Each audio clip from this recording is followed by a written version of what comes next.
ce lieu de ta présence, nous avons besoin de toi.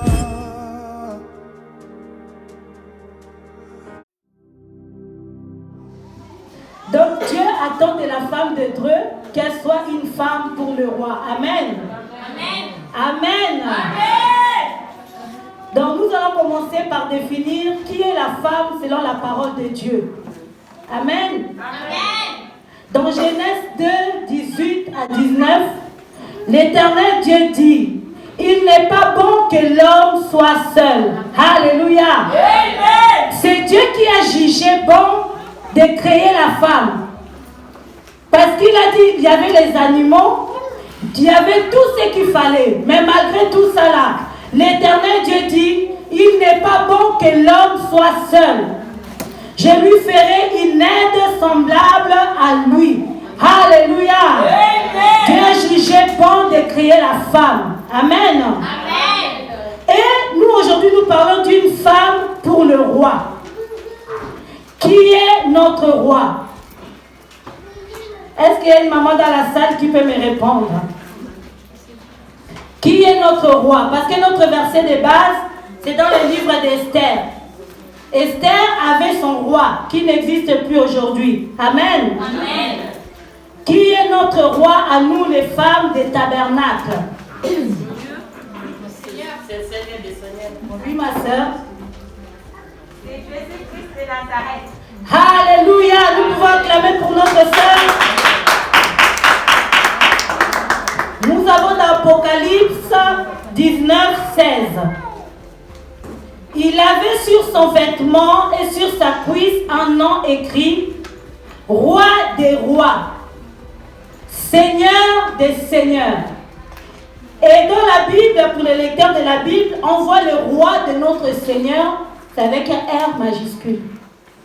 Roi des rois, Seigneur des seigneurs. Amen. Amen. Notre roi, il est le roi au-dessus de tout le roi. Amen. Il est le Seigneur au-dessus de tous les seigneurs. Amen. Donc cet après-midi, nous sommes candidates pour être une femme pour le roi que tous les autres rois cherchent. Amen. Nous sommes candidates pour être des femmes pour les seigneurs que tous les autres seigneurs cherchent. Même Obama cherche notre roi. Amen. Amen. Les présidents, les grands de ce monde, pour se maintenir au pouvoir, ils cherchent quelque chose. Amen. Mais nous, cet après-midi, nous sommes candidats pour être la femme pour le roi. Amen. C'est ce que le Seigneur attend de nous. Amen. C'est quoi le caractère d'une femme pour le roi? Nous lisons dans le livre d'Esther 1, verset 15. Esther 1, verset 15. Nous voyons qu'une femme pour le roi doit être une femme obéissante et soumise à son mari et aux autorités. Au mari pour celles qui sont mariées. Amen. Amen. Aide-moi dire à ta voisine ou à ton voisin, c'est une femme obéissante et soumise. C'est une femme obéissante et soumise. Un peu plus de conviction, mesdames, s'il vous plaît. D'accord. Donc, dans Esther 1, verset 15, j'ai lu la parole du Seigneur. Quelle loi dit-il faut-il appliquer à la reine Vashti pour n'avoir point exécuté ce que le roi Ahasuérus lui a ordonné? C'est l'histoire d'Esther. Je pense que la plupart d'entre nous connaissent l'histoire d'Esther. Amen, de la reine Esther. Amen. Avant qu'elle soit reine, il y avait une reine à sa place. Il y avait une autre femme qui était reine à sa place. Mais cette femme Vashti s'est montrée désobéissante à l'autorité qui était son mari. Et en plus d'être son mari, il était le roi. Amen. Amen. C'est pour ça que j'ai dit les caractères d'une reine, les caractères de la femme du roi, pour ceux qui notent. C'est-à-dire d'abord, c'est une femme qui est obéissante et soumise aux autorités. Amen. Amen. La Bible nous dit l'obéissance vaut mieux que le sacrifice. Donc pour être une femme pour notre roi, il faut déjà être une femme qui est obéissante et soumise. Amen. Vous pouvez acclamer pour vous-même. Vous suivez très bien. Alléluia.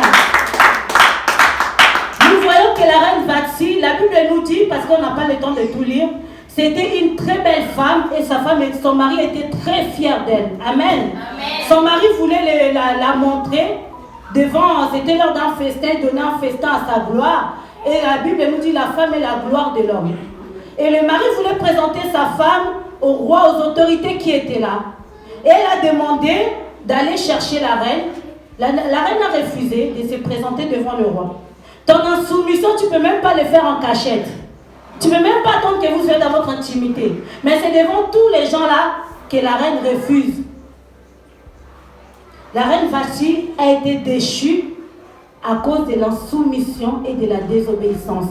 Et pourtant, elle était belle. La Bible nous dit qu'elle était belle parce que le roi voulait l'exposer à tout le monde. Chère maman, la beauté ne suffit pas. Oh. Le physique ne suffit pas. Oh. Elle était reine, admirée de toutes.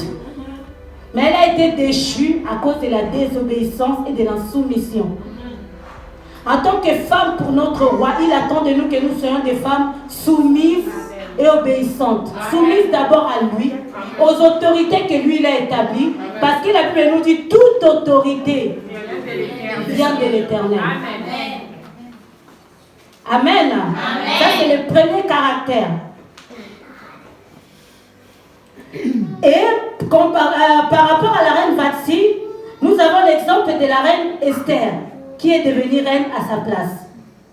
Dans Esther 2,15, lorsque son tour d'aller vers le roi fut arrivé, Esther, fille d'Abichai, oncle de Mardoché, qu'il avait adopté pour fille, ne demandant que ce qui lui désignait par Hégaï, eunuque du roi et gardien des femmes. Amen. Amen. Contrairement à Vashti, la reine Esther, pour expliquer un peu, une fois Vashti a été déchue de son rang, le peuple, les autorités qui étaient tout autour du roi ont décidé de prendre d'autres femmes afin que le choix puisse choisir, afin que le roi puisse porter son choix sur l'une d'elles. Amen. Amen. Et ces femmes, ils ont été mises sous l'autorité d'un eunuque qui s'appelait Hégaï. C'est lui qui était chargé de préparer ces femmes-là avant de voir le roi.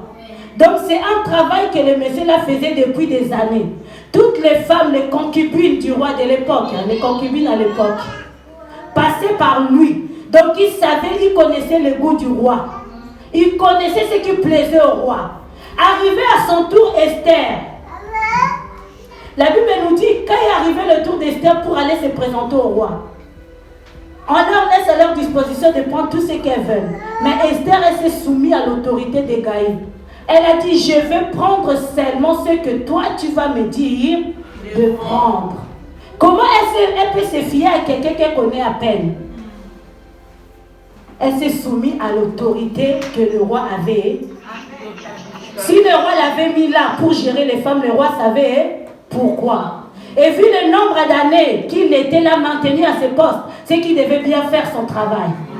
Mais pour voir, contrairement à Vashti, la reine Esther, quand elle est arrivée, elle n'a pas discuté, hein, elle n'a pas cherché, non. La Bible nous décrit comme Esther aussi comme étant belle de taille, belle de visage.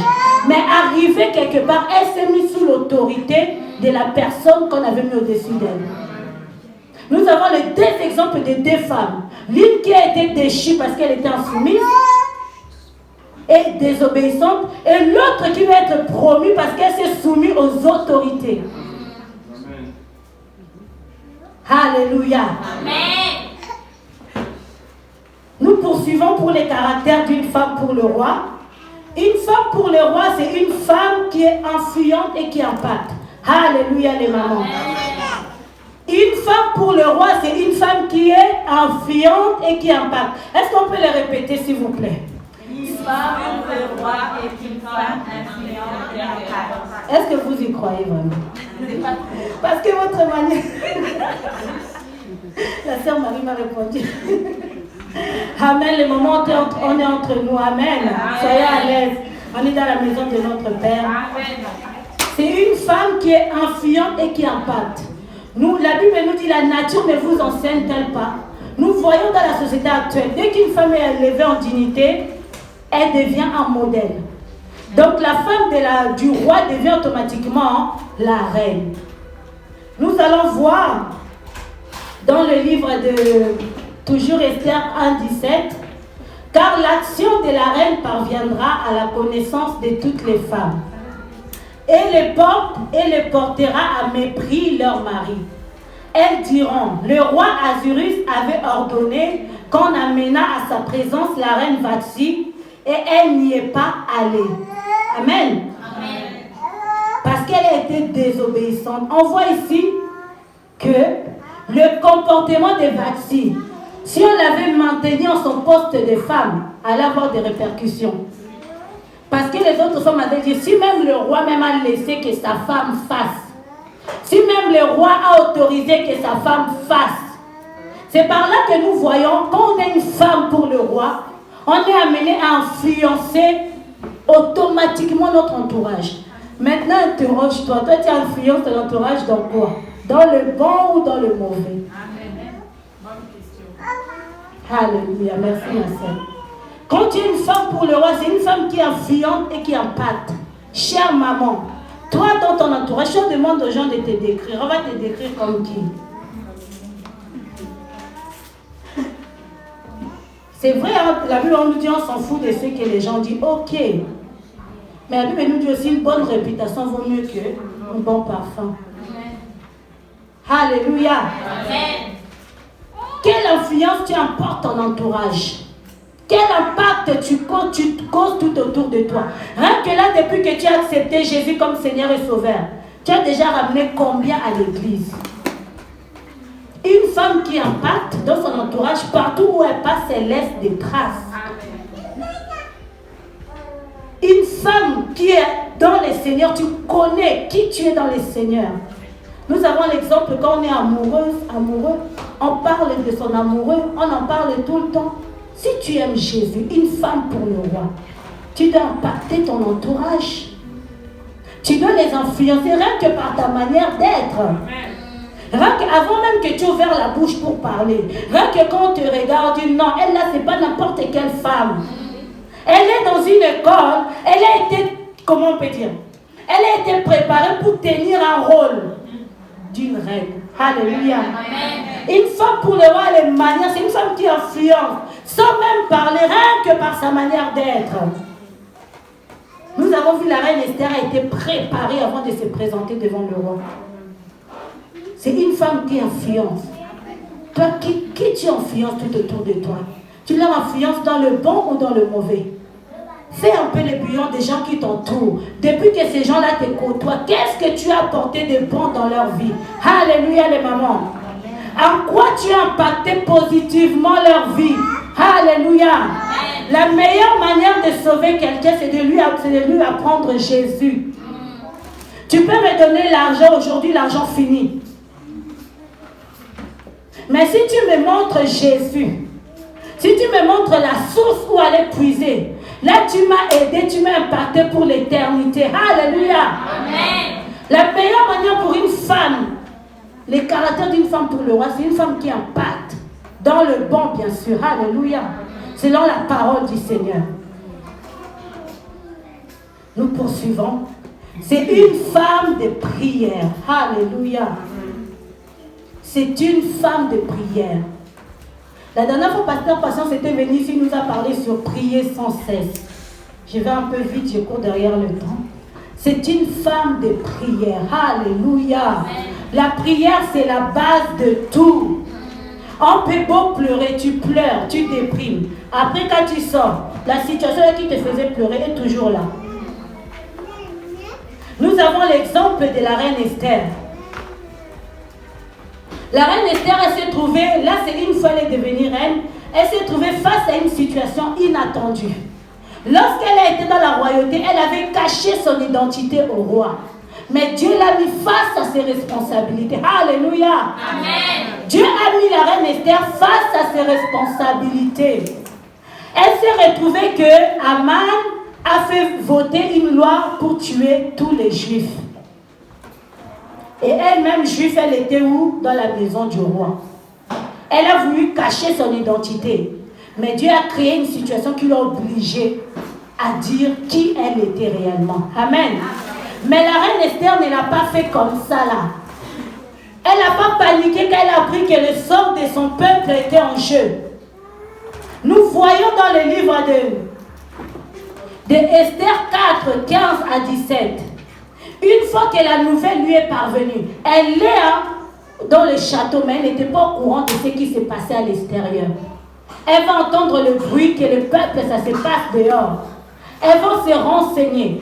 Et une fois qu'elle va apprendre ce qui se passe, Esther 4, 15 à 17, Esther envoya dire à Mardoché, va, rassemble tous les Juifs qui se trouvent à Suse et jeûnez pour moi sans manger ni boire pendant 3 jours. Alléluia. Est-ce que nous avons vu sa réaction devant une difficulté? Vous pouvez lire le livre. Esther n'a pas pleurniché. Elle a eu un peu peur de la situation. Alléluia. Mais elle n'a pas pleurniché face à cette situation. Même son sort était en jeu. Elle a dit, rassemble le peuple. Jeûnez et priez pour moi.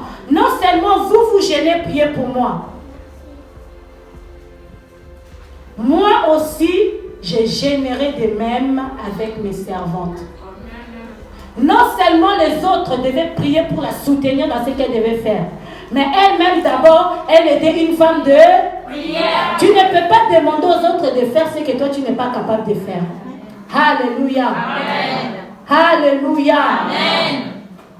C'est une femme de prière. La prière, c'est la clé à tout. Amen. La prière, c'est la clé à tout.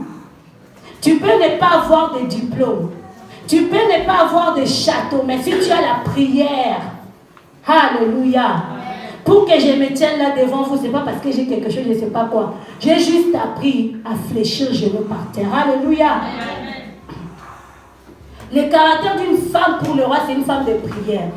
La femme, prier, c'est parler avec son Dieu. Alléluia. Et encore, c'est encore plus important pour nous, sachant que notre roi est notre Dieu. Donc, plus nous prions, plus nous échangeons avec lui, plus nous rentrons dans son intimité. Amen. Amen. Le 4e caractère d'une femme pour le roi, c'est une femme ambitieuse et qui ose. Alléluia. Amen. Avoir des ambitions n'est pas mauvais, mais des ambitions ne doivent pas empiéter sur les autres. Alléluia. C'est une femme qui a des ambitions et qui ose. Nous avons dans Esther 4, verset 16. Puis j'entrerai chez le roi, malgré la loi, et je lutte. Et si je dois périr, je périrai.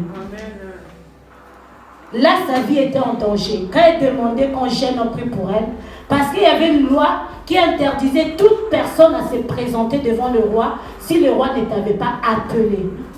Même si tu étais sa femme, si le roi ne t'avait pas convoqué, tu ne pouvais pas te présenter devant lui sous peine de mort. Alléluia. Amen. Et là, pour sauver son peuple, c'est une femme qui va oser. Avant elle, aucune autre reine n'avait fait ça. Mais avant de faire ça, elle a d'abord pris le temps dans les jeûnes et les prières. Après avoir prié et jeûné, elle a fait quoi? Elle a osé.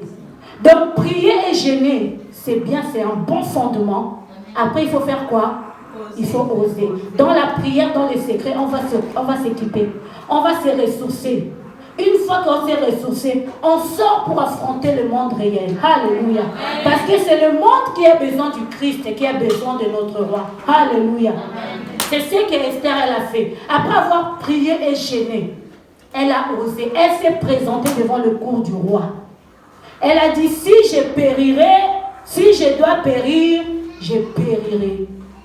C'est une femme qui ose. Pour les causes que tu crois. Pour Christ. Lui, il a donné sa vie pour toi. Toi, es-tu capable de faire ça pour lui? Lui, il t'a tant aimé qu'il a osé porter les péchés. Lui qui était saint. Il est devenu impur pour te sauver. Il a osé. Il a osé laisser sa gloire et son trône. Il n'était pas sûr de le retrouver. Jésus, quand il a quitté le ciel, le Père ne lui avait pas promis, si tu te sacrifies, tu vas avoir. Non, il s'est sacrifié lui-même. Il ne savait même pas après ça, là, qu'est-ce qui allait se passer. Mais pour toi et moi, Jésus a osé. Il a osé porter les péchés de l'humanité. La Bible nous dit, à la croix, le Père s'est retiré de lui. Or, nous savons que la Bible dit Jésus, le Père, le Fils et le Saint-Esprit ne font que. Mais ce jour-là, ils se sont retirés de lui. Pour toi et moi, il a osé. Toi, maman, es-tu capable de faire ça pour lui? Au péril de ta vie. En ces temps où nous sommes, Jésus a besoin, notre roi a besoin de femmes qui vont oser pour lui. Advienne que pourra. Jésus d'abord. Alléluia. Qu'il pleuve, qu'il neige, Jésus d'abord. Que les hommes m'approuvent ou pas. Excusez-moi. Jésus d'abord. Parce que si tu as Jésus, tu as tout. Je préfère ne pas avoir l'aval des hommes, mais être sûr que Jésus est avec moi. C'est pour ça qu'on a dit c'est une femme qui ose, malgré la conjoncture actuelle, malgré qu'on veut nous fermer la bouche, qu'on ne parle pas de notre Dieu. Moi, je parlerai. À chaque fois que l'occasion me sera donnée de parler de Jésus, je le parlerai. Il y a une chanson qui dit, je dirai tout haut, je proclamerai tout haut ce qu'il a fait pour moi. C'est une femme qui ose de parler de son Dieu avec fierté. C'est pour ça qu'on a dit c'est une femme qui impacte. Pour impacter, il faut oser. Il faut oser parler. Il faut oser aller. Là où les autres n'osent pas, toi, vas-y. C'est ça qu'Esther a fait. Il n'y a pas eu de précédent avant elle. Il n'y avait aucune reine qui s'était présentée devant le roi sans que le roi l'a convoquée. C'était la mort. Elle a osé. Elle a d'abord prié, gêné. Et puis elle s'est présentée. Elle s'est d'abord adressée au roi qui était au-dessus du roi Azirus. Une fois que ce roi a approuvé sa démarche, elle a osé. Alléluia. C'est une femme qui ose. Et c'est une femme qui a des ambitions. Quelles sont tes ambitions pour le Seigneur? Alléluia. Quelles sont tes ambitions pour l'église tabernacle? Dans le monde, on dit quand une femme est sauvée, c'est toute la nation. Parce que les hommes savent que quand une femme aime, elle va aller commencer à lui dire, hey, t'as vu, la dame l'a fait les cheveux. Tu vas aller lui faire de la publicité des bouches-oreilles, n'est-ce pas, mesdames? Et pour notre Dieu qui a osé pour nous. Alléluia. Et pour notre Dieu qui s'est donné pour nous. Alléluia. Dieu attend des femmes de l'église tabernacle. Que vous soyez des femmes qui osent. Nous voulons sortir de notre confort. Nous voulons sortir de nos habitudes. Le temps n'est plus à ça, à rester chez soi dans son confort. Non. Notre ennemi travaille, mais rudement. Les diables travaillent maintenant. Ils vont jusqu'à dans les universités proposer leurs options à nos frères, à nos sœurs. L'homosexualité maintenant, c'est partout dans les écrans. Il n'y a plus un film qui passe sans qu'il y ait des gens dedans bizarres. Ils sont en train de promulguer leurs idéaux. Ils sont en train de promulguer leurs mœurs. Pendant ce temps, nous les chrétiens, on est trop timides. Oh, servir Dieu, c'est l'affaire des hommes. Ah bon? Ah bon? Aujourd'hui, nous sommes là des femmes pour le roi. Alléluia. Amen. Nous sommes là des femmes pour le roi. Je veux qu'une femme comprenne. À ton niveau où tu es, tu peux déjà commencer. Alléluia. Il faut oser. Il ne faut pas être complexé. C'est nous qui sommes dans le bon. Alléluia. C'est nous qui sommes dans le bon. C'est Jésus qui est vrai. Une fois que tu es sûr de ça, tu as peur de quoi? Comme Esther, advienne que pourra, je me présenterai devant le roi. Et si je dois périr, je périrai. Advienne que pourra, je parlerai de Jésus. Et si pour cela, je dois être isolé, je serai isolé. Et pour cela, si je dois être rejeté, je serai rejeté. Tant que le ciel m'approuve, alléluia. Tant que mon Créateur est content de moi. Et que quand je me présenterai devant lui, qu'il me dise, loyale servante, rentre dans le repos de ton roi. Alléluia. C'est ces acclamations que j'attends. Tant que l'occasion t'est donnée, ose de parler de Jésus. Alléluia. Ne te limite pas à se réserver. Non, il est le Dieu de tout le monde. Même à ton niveau, tu n'as pas forcément besoin qu'on te donne le micro. Même à ton niveau, parle. Ose. Impacte une personne autour de toi. Alléluia. C'est une femme qui maîtrise sa langue. Alléluia, les mamans. Est-ce qu'on peut acclamer le Seigneur?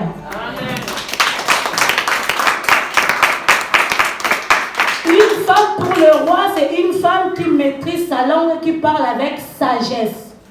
Être la femme du roi, il y a des dossiers. Il y a des dossiers de gens, des dossiers d'État. Si tu es quelqu'un, coup d'État. Tu risques même de discréditer ton roi. Alléluia. Une femme pour le roi, c'est une femme qui sait maîtriser sa langue. Parce que notre roi, il est admiré, il est glorifié. Toi, tu te présentes devant les gens. Moi, j'appartiens à Jésus. Moi, je suis une femme pour le roi. Mais qu'est-ce qui sort de ta bouche, chère femme? Si tu dis, moi, je suis chrétienne, et puis c'est dans ta bouche qu'on va trouver papato. C'est dans ta bouche qu'on va trouver les critiques. C'est seulement toi qui n'encourages jamais les autres. Tu es tout le temps là. Mais tu te présentes comme une femme pour le roi. Tu es en train de jeter l'opprobre sur notre roi. Dans ce cas, il vaut mieux te taire. Alléluia. Amen. Si tu te présentes comme une femme pour Jésus, une femme pour le roi, tu dois savoir maîtriser ta langue et parler avec sagesse. Parce que de ta bouche, la vie de plusieurs personnes dépend. La Bible dit la vie et la mort sont au pouvoir de notre langue. Si tu as Dieu, tu es une femme pour Dieu, tu as un pouvoir sur ta langue. Tu dois savoir maîtriser ta langue, surtout nous les femmes. Alléluia. Amen. Nous avons l'exemple d'Esther. Esther, quand la situation lui a été présentée, après avoir gêné, après s'être présentée devant le roi va lui accorder la vie. Mais Esther ne s'est pas précipitée à parler, même si c'était son mari. Alléluia. Esther, la reine Esther ne s'est pas présentée. Oui, roi, je viens te voir parce que la situation est comme ça. Si tu ne fais pas, ça va être terrible. Hé, roi. Non, alléluia. Elle agit avec sagesse parce que la vie des autres dépendait d'elle.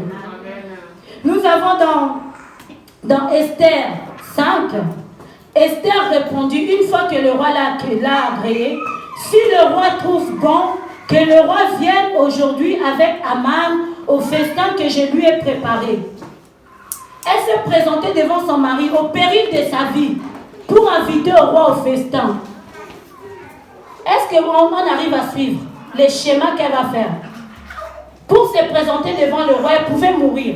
Elle s'est présentée et le roi lui demande, Esther, quel est ton désir? Non chérie, c'est pour t'inviter au festin. Je pense que même l'équipe de son mari devait dire, cette reine commence à perdre la tête. Hein.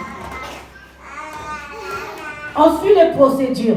Et le roi dit au verset 5, allez tout de suite chercher Aman comme le désire Esther. Le roi s'est rendu avec Aman au festin qu'avait préparé Esther. 6. Et pendant qu'on buvait le vin, le roi dit à Esther, quelle est ta demande? Elle te sera accordée. Que désires-tu? Quand ce sera la moitié du royaume, tu l'obtiendras. Avant même qu'elle ait parlé, le roi lui-même commence déjà à lui promettre la moitié du royaume. Est-ce qu'on voit la stratégie qu'elle emploie? Elle n'a pas commencé, roi, Et pourtant, le roi lui donne la parole plusieurs fois. Quel est ton désir? Qu'est-ce que tu veux? C'est quoi la raison de ces repas? Mais la reine Esther reste mystérieuse. La reine Esther reste mystérieuse. On lui a même dit la moitié du royaume, si c'était nous. La moitié, donc la moitié. Hey, si c'était nous. Mais malgré ça, la reine Esther est restée muette. Esther répondit, voici ce que je demande et ce que je désire. Si j'ai trouvé grâce aux yeux du roi, et s'il plaît au roi d'accorder ma demande et de satisfaire mon désir, que le roi vienne avec Aman au festin que je leur ai préparé, et demain je donnerai réponse au roi selon son ordre. Le jour-là, le roi est venu avec Aman, ils ont mangé, ils ont bu, ils se sont réjouis. Elle ne s'est pas précipitée à parler, malgré la moitié du royaume. Et quand elle prend la parole, elle dit au roi, si j'ai trouvé grâce, donc elle honore déjà. Quelqu'un, quand tu l'honores comme ça, elle se dispose pour t'écouter. Elle reconnaît l'autorité de son mari, malgré que c'est son mari reste autorité. Amen. Alléluia. Amen. Si j'ai trouvé grâce à tes yeux, tu es mon mari, mais tu restes mon autorité. Amen. Si le roi le juge bon, qui revient au festin que je lui ai préparé demain. Si nous comptons les 3 jours de jeûne et prière, le temps qu'elle se présente devant le roi, le temps du premier festin, du deuxième festin, Esther a attendu combien de temps pour parler?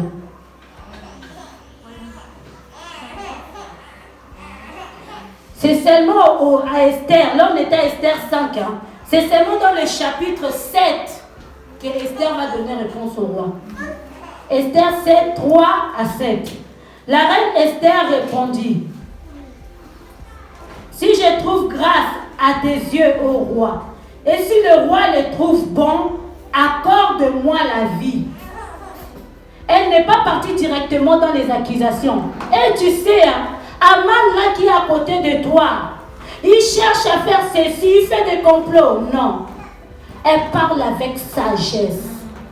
Si le roi le trouve bon, accorde-moi la vie. Tu imagines un homme, une femme te demande accorde-moi la vie. Ah bon? J'étais où? Qui cherche à tuer ma femme? Elle parle avec sagesse. Si le roi le trouve bon, accorde-moi la vie. Voilà ma demande et sauve mon peuple. Voilà mon désir.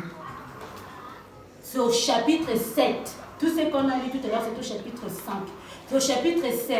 Au chapitre 7. Et même quand il dit accorde-moi la vie, elle n'est pas rentrée en profondeur de son sujet, de sa demande. Alléluia. Amen. Au verset 4. Car nous sommes vendus, moi et mon peuple, pour être détruits, égorgés, anéantis. Encore si nous étions vendus pour devenir esclaves et servantes, je me tairais. Mais l'ennemi ne saurait compenser les dommages faits au roi. Quand elle présente la situation, elle montre même au roi les dommages, les conséquences, même pour lui-même le roi. Alléluia. Amen. Elle n'est pas venue avec des pleurs, elle n'est pas venue avec des accusations, elle n'est pas venue avec des plaintes. Elle a pris son temps. Après que le roi ait mangé, son cœur était réjoui. Mais malgré tout ça, elle parle avec sagesse. Elle vient demander grâce. Accorde-moi la vie. Le roi se demande, mais qui en a après ma reine? En vie ici, tu es gardé par des gardes. Tu es protégé. Qui peut en vouloir après elle? Le roi Ahasuerus prit la parole et dit à la reine Esther: qui est-il et où est-il, celui qui se propose d'agir ainsi? Elle amène le roi à lui poser la question. Elle a juste posé sa demande, sa doléance. Accorde-moi la vie à moi et à mon peuple. C'est le roi lui-même qui va être amené à lui poser la question. Qui en a après ta vie? Est-ce qu'on a vu qu'elle a sorti tout de suite qui était son ennemi? Non. Esther répondit. Elle répond aux questions du roi. L'oppresseur, l'ennemi, c'est Aman. Ces méchants-là, qui étaient là, qui a mangé mon festin, qui a bu mon vin, ma boisson, c'est lui-là l'ennemi. Elle a pris la peine de nourrir son ennemi. Elle a pris la peine de l'honorer avec son mari. Et je pense qu'à aucun moment dans sa manière d'être ou de faire, elle a laissé voir à Aman quelque chose. Sinon, Aman allait être mal à l'aise. Elle a agi avec sagesse. Alléluia. Amen. Si Aman avait compris dès le départ, elle aurait pu créer des situations, elle aurait pu s'enfuir. Mais elle a été sage. Elle lui a servi, elle a continué à se comporter comme tous les jours. Aman n'a rien vu venir. Il était là dans sa gloire, dans ses jouissances. Jusqu'à ce qu'elle attende de la bouche de la reine que c'est lui l'ennemi qui veut sa mort. Elle l'a mis KO. Alléluia. Elle l'a mis KO. Elle ne l'a pas accusé par derrière. Lui-même, l'oppresseur, était là. C'est une femme qui maîtrise sa langue et qui parle avec sagesse. Nous venons le voir avec la reine Esther. J'ai vraiment détaillé pour que nous puissions voir le processus. Et pourtant, le roi était son époux. Mais elle a pris la peine de prier, de gêner, de faire les choses comme il se doit. Et à cause de sa conduite, de sa détermination, elle a pu sauver la vie de tout un peuple. Elle n'a même pas pu laisser à son ennemi le temps de s'échapper parce qu'elle agit avec sagesse.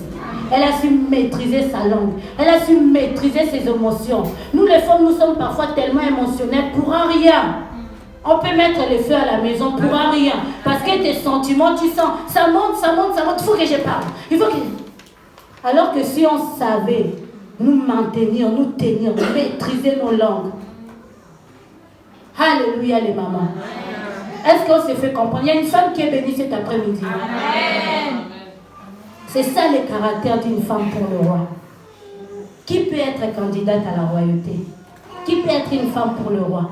Je vais encourager une femme. L'opportunité donnée à tout un chacun. Alléluia.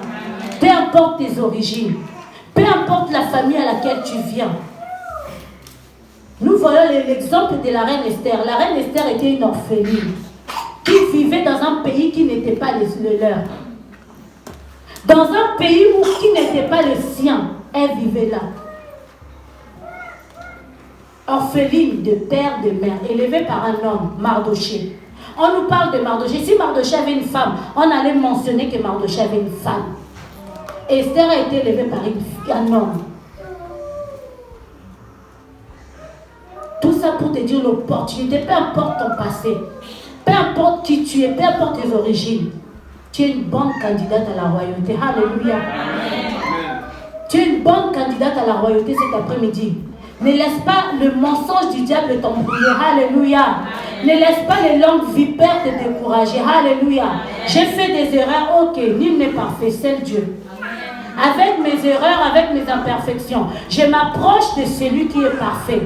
Afin qu'en son contact, je m'améliore. Quand je m'approche de lui, je ne fais pas genre, moi je suis parfait. Non. Je viens en ayant conscience de mes faiblesses et de mes manquements. Afin qu'en son contact, lui fasse quoi? Il me change. Alléluia. La candidature est ouverte à chacune d'entre nous. La Bible nous dit dans Matthieu, venez à moi vous tous qui êtes fatigués et chargés. Notre Dieu a le cœur et les bras grands ouverts pour chacune de nous. Alléluia. Viens à lui tel que tu es avec tes faiblesses, avec tes manquements. Ne te laisse pas complexer. Alléluia. Ne laisse pas quelqu'un te montrer que lui connaît plus. Il a donné à chacun selon lui. À d'autres, il a donné un talent, d'autres 2, d'autres 3, 4, 5. C'est selon son désir. Moi, avec ce que Dieu m'a donné, je lui rends gloire et puis j'avance. Si toi, il t'a donné plus, je bénis Dieu pour ce qu'il a fait pour toi. Mais je ne vais pas complexer avec ce que moi j'ai là. Il a jugé que moi, j'ai mérité ça. Je lui rends gloire et la vie continue. Alléluia. C'est vraiment ça. Nous avons l'exemple de la femme samaritaine. Elle, c'était une prostituée. Dans Matthieu 4, 17 à 18. C'était une prostituée, mais elle est devenue une femme pour le roi. Ça, c'est des exemples de la Bible pour vous illustrer. C'était une femme prostituée parce que Dieu nous dit, tu as eu 5 maris, même celui-là qui est dans ta maison n'est pas non plus ton mari. Mais après avoir parlé avec notre roi, elle est retournée dans son village. Elle a évangélisé tout le village. Et ils l'ont tous suivi pour venir voir le roi. À quelques heures, elle était femme prostituée. Quelques heures après le contact avec notre roi, elle est devenue évangéliste. Donc l'opportunité est donnée à toutes les femmes. Peu importe ton âge, ta catégorie, ta situation sociale. Alléluia. Et pour se maintenir dans la royauté, nous avons besoin d'une personne, le Saint-Esprit. Alléluia. Parce que la Bible nous dit dans Jean 16, 13 à 14. Quand le consolateur sera venu, l'Esprit de vérité, il vous conduira dans toute la vérité, car il ne parlera pas de lui-même, mais il dira tout ce qu'il aura entendu et il vous l'annoncera les choses à venir. Il me glorifiera parce qu'il prendra de ce qui est à moi et vous l'annoncera. Alléluia. L'opportunité est offerte à tout le monde. Mais pour nous maintenir dans la royauté, nous avons besoin du Saint-Esprit. Alléluia les mamans. On vient à Jésus, nous accepte tel que nous sommes. Mais pour nous maintenir, pour développer les caractères que nous venons de voir, nous avons besoin du Saint-Esprit. La Bible dit, il nous enseignera toutes choses. Comme nous avons vu l'eunuque de roi Égaïm a enseigné à Esther toutes choses. Nous, notre eunuque du roi, c'est le Saint-Esprit. Alléluia. La Bible dit, c'est l'Esprit que notre Dieu chérit. Le seul péché que Dieu ne pardonne pas, c'est le péché contre la personne du Saint-Esprit. C'est l'Esprit que notre Dieu chérit. Et c'est lui qui nous enseignera toutes choses, pour nous maintenir dans la royauté, pour nous maintenir en tant qu'une femme pour le roi, une femme de valeur, une femme de caractère. Chaque jour de notre vie, nous devons apprendre à solliciter le Saint-Esprit. Alléluia les mamans. C'est pour ça, avant de commencer, j'ai voulu d'abord prier. Nous avons besoin de lui pour faire toutes choses. Alléluia. Nous avons besoin de lui pour développer ses caractères. Alléluia. Que Dieu vous bénisse. Amen.